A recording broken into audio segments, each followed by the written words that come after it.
ఓం నమో నారాయణాయ. మాఘపురాణము 20వ అధ్యాయము శివబ్రహ్మల వివాదము. మనము 19వ అధ్యాయంలో మునుల వాగ్వాదం గురించి తెలుసుకున్నాము. ఇప్పుడు శివ బ్రహ్మల వివాదం గురించి తెలుసుకుందాం. గృత్నమద మహర్షి మరలా ఇట్లు పలికెను. శ్రీ మహావిష్ణువు తత్వాన్ని మహత్యాన్ని వివరించు మరియొక వివాదమును వినుము. బ్రహ్మ రజోగుణ ప్రధానుడు, శివుడు తమోగుణ ప్రధానుడు కదా. వారిద్దరూ ఒకప్పుడు ఎవరికి వారు తానే ప్రధానుడనని అనుకొనిది. సర్వలోకకర్తను, దేవతలకిష్టుడైన అధిపతిని నేనే, మరి ఒకరు నాకంటే ఉత్తములు లేరని ఎవరికి వారే తలచిరి. ఎంతకాలం గడిచినను వారి వివాదము ఆగలేదు. కాలము గడుచుచున్నదే గాని వివాదము పెరుగుచునే ఉన్నది. ఇట్లుండగా వారి ఎదుట ఒక మహారూపము సాక్షాత్కరించెను. ఆ రూపము అనేక సూర్యకాంతి కలిగి తేజోమయమయ్యుండెను. అనేకములైన ముఖములు, నేత్రములు, బాహువులు, పాదములు కలిగి సర్వవ్యాప్తమై తనను తానుగా జనించి సర్వతో వ్యాప్తమై ఉండెను. దివ్యము, మనోహరము, అనంతము ఆగు ఆ రూపము శ్రీ మహావిష్ణు రూపమని వారు గ్రహించిరి. సర్వమును ఆ రూపమునందే వారు చూచిరి. బ్రహ్మ, శివుడు ఆ రూపము చెవులలో నుండిరి. ఈ విచిత్ర మనోహరమైన అనంత రూపాన్ని చూచి శివబ్రహ్మలిద్దరును ఆ రూపము తుది మొదళ్లను చూడతలచిరి. ఆ రూపము యొక్క ఆద్యము అంతములు ఎరిగిన వారే తమ ఇద్దరిలో ఉత్తములని తలచిరి. ప్రయాణమైరి. 4 దిక్కుల క్రిందను పైనను చిరకాలము సంచరించిరి. ఆ రూపమును మొదలుగాని చివరను గాని చూడలేకపోయిరి. తాము ఇద్దరమును దానిని కనుగొంటకు అశక్తులము అని గమనించిరి. అప్పుడు ఆ రూపమునిట్లు తరచిరి. ఈ పురుషుడే జగత్కర సృష్టిస్థితి లయాత్మకమైన కాలస్వరూపుడు, గుణాధికుడు, గురువు, రక్షించువాడు, సర్వేశ్వరుడు, స్వయం ప్రకాశుడు, సర్వప్రాణులయందు నివసించువాడు, సర్వప్రాణులను తనయందే నిలుపుకొనువాడు.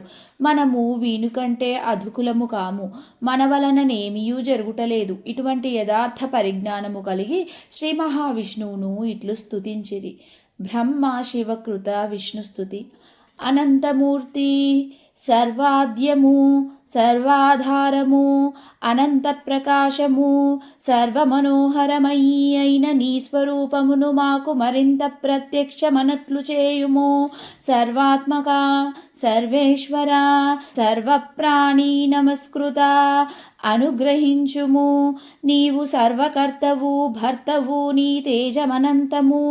నీవు అందరికిని అన్నిటినీ ఇచ్చువాడవు, సర్వస్వరూపుడవు, సర్వవ్యాప్తరూపుడవు అనుచు ఇట్లనిరి. హే విశోవంతమూర్తే తవ ఘవ విఖిలాకారమాద్యస్వరూపం సర్వాధారం సురేశం దినపతిహత భుక్కోటి సూర్యప్రకాశం అవాభ్యమత్రిదృష్టం సకలముని మనోవాసమబ్జాయతాక్షం చిమ్రావేం స్వాత్మశక్త్యా కురు నిఖిల గురో సర్వరూపం త్విధానం.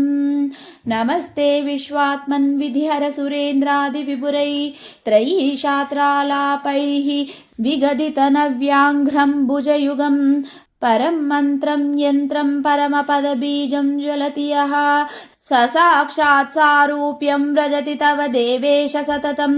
త్రిలోకకర్తాభివదస్త్యభర్తా హరే మహాద్రూపమనేక తేజాః గురుర్గురుణాం నవదో వరాణాం మహార్ణవాంబూఫలజస్త్వమేన త్రిదేవదేవాసురరాజయష్ట విశిష్టేష్టతుష్ట త్రిదివే వినిష్ట దృష్టామృతాస్వాద్యమిరాశుపానిః సురాసురాణామఖిలేశ్వరరస్త్వం.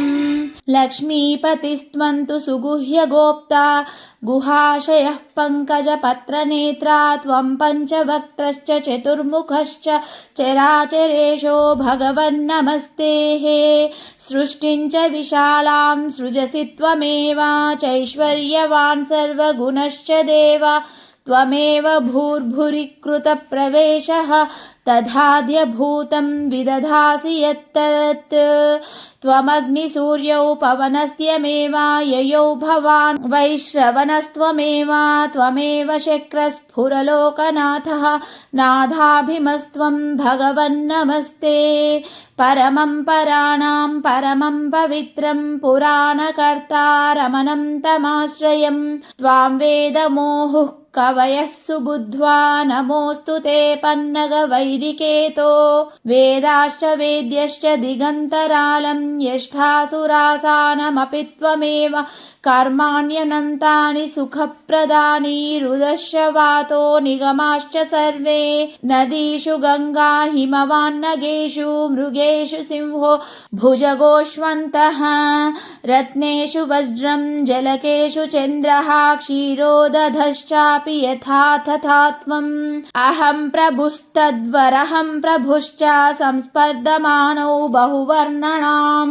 बहुवर्णाणाम् तस्माददावीं परिहर्तुमेवं स्वयं प्रभुस्त्वं करुणैकरासि तेनात्र ते दर्शनबुद्धिरासीत् कृपालो भगवन्नमस्ते तूर्णं जगन्नाथ महत्स्वरूप भूत्वा पुनశ్చామ్య వపుః ప్రసీద. ఇట్లు శివుడు బ్రహ్మ చేసిన స్తుతిని విని శ్రీ మహావిష్ణువు ప్రసన్నుడై సహజమైన సౌమ్య స్వరూపముతో వారికి ఇట్లనెను. బ్రహ్మేశ్వరులారా, మీరిద్దరును చిరకాలము పడుచుండుటచే మీ వివాదమును నిలుపుటకే నేను ఇట్టి విరాట్ రూపమును ప్రదర్శించి తిని మీరును నా విరాట్ రూపమును గమనింపనశక్తులై మానసిక వికారమును విడిచి ప్రశాంత బుద్ధులై నన్ను స్తుతించిది. మీ వివాదమునకు కారణమును నేనెరుగుదును. ఆ వివాదము ఎవరునూ పరిష్కరించలేరు. సత్వరజస్తమో గుణములు ప్రకృతి వలన కలిగినవి. ఆ గుణములకు లోబడిన వారికి యథార్థము తెలియదు. సత్వగుణము నిర్మలము, స్వయం ప్రకాశము, అనామయము. సుఖ సంగముచే దేహిని బంధించును, పరమేశ్వరాసక్తిని కలిగించును. రజోగుణము రాగాత్మకమై అశక్తిచే ప్రబలమగును, జీవికి కర్మాసక్తిని కలిగించును. అనగా పరమాత్మ స్వరూప జ్ఞానమును కప్పి ఇహలోకమునకు చెందిన ప్రయోజనములను కలిగించు పనులయందు ప్రవర్తింపచేయును. తమోగుణము అజ్ఞానముచే కలుగును. ఇది జ్ఞానమును పోగొట్టి మోహమును పెంచును. దీనిచే పరమాత్మ జ్ఞాన ప్రయత్నము వెనకబడును. దీని వలన ప్రమాదము కలుగును. ప్రమాదము అనగా చేయవలసిన దానిని మరచుట, ఆలస్యమనగా చేయవలసిన కార్యము తెలిసినను శ్రద్ధ సరిగా లేకపోవుట, శ్రద్ధాలోపముచే కార్యనిర్వహణ శక్తి లేకపోవుట జరుగును. నిద్రయనగా నీ అజ్ఞానముచే చేయవలసిన దానిని వీడి నిద్రించుట. కావున ప్రమాదాలస్య నిద్రలు తమోగుణ జీవితములు జీవగుణ త్రయబద్ధుడు కాక పరమాత్మ చింతన చేసిన మంచిది. నేను దీనిని పొందితిని, దీనిని పొందగలను, నేను చేయగలను, నాకెవరునూ సాటి. ఇట్టి బుద్ధి, ఆలోచన, రజస్తమో గుణముల ప్రభావము. మీకును ఈ గుణ ప్రభావము వలన వివాదము కలిగి పెరిగినది. మొట్టమొదట నంతయు చీకటిగా నుండినది. పంచభూతములు అప్పటికీ ఏర్పడలేదు. అప్పుడు నేను సృష్టి చేయుటకై మొదట బంగారపు ముద్దవలె నుంటిని.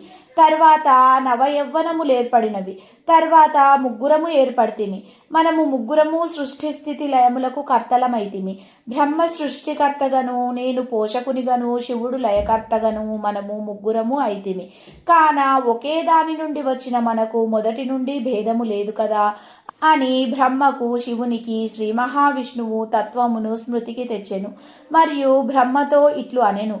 బ్రహ్మ, నీవు స్వతంత్రుడవు, నిగ్రహానుగ్రహ సమర్థుడవు, సర్వ ప్రాణులను సృష్టించిన వాడవు, దేవతలకు ప్రభువువు, వేదములకు స్థానము, అన్ని యజ్ఞములకు అధిపతివి, సర్వలోకములకు సంపదను ఇచ్చువాడవు, స్వశక్తితోడనే పరమాత్మ యోగము నందినవాడవు, సర్వరక్షకుడవు, నా నాభికమలములందు బాలార్కుని వలె ప్రకాశించువాడవు. మనకు భేదము లేదు. ఏకత్వములో నన్ను నేనే అనేకత్వమును పొంది తిని. మనమిద్దరము ఒక్కటే. నీవును నా వలెనే సమస్త దేవతలకు పూజనీయుడవు అని బ్రహ్మ మనసునకు నచ్చినట్లుగా తత్వమును బోధించెను అని గృధ్నమద మహర్షి జహ్నుమునికి విష్ణు సర్వ వ్యాపకత్వమును వివరించెను. మాఘపురాణము 20వ అధ్యాయ పారాయణం సమాప్తం. ఓం నమో నారాయణాయ.